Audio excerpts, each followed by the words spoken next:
சித்தியார் படிக்கிறது ஒரு பெரிய வேள்வி, ஞான வேள்வி. நீங்க எவ்வளவு மெனக்கடுறீங்களோ அவ்வளவு இந்த நூல் நூலுக்கு நீங்க எவ்வளவு மெனக்கடுறீங்களோ அவ்வளவு இந்த நூல் விளங்கும். இது மற்ற நூல் போல் இல்லை. நீங்க நல்லா ஞாபகத்தில் வச்சுங்க. நான் திரும்ப திரும்ப அதான் சொல்ல வரேன்.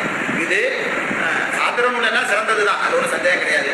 ஆனால் இது அது எல்லாத்த விட காரணம் என்னது, டோட்டல் பண்டில் இது.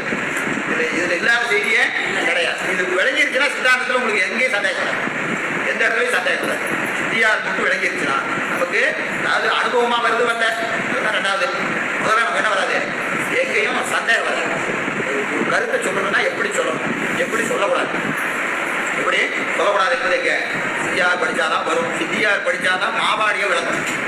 மாபாடியை படிக்கும் போது நமக்கு நிறைய இடத்துல இது எங்கேயா சொல்றாரு அப்படின்னு சந்தேகம் நமக்கு நிறையா வரும். ஐயா நடத்தும் போதே நமக்கு பல இடங்கள் புரிவதில்லை. ஏன் புரியலைன்னா நாம சித்தியார் படிக்காம மாபாடி படிக்கணும். அதனாலதான் நமக்கு புரியுது. இதே சித்தியார் படிச்சு மாபாடியை படித்தா அவ்வளவு தெளிவாக வரும். தெளிவாக இல்லை சுருக்கமாக சொல்றதை அவங்க விதிக்கிறாரு.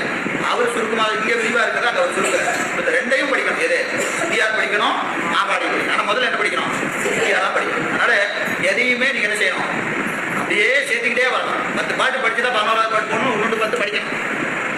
போனாதான் அது ஒரு பெரிய ஒரு வாய்ப்பாக இருக்கும்.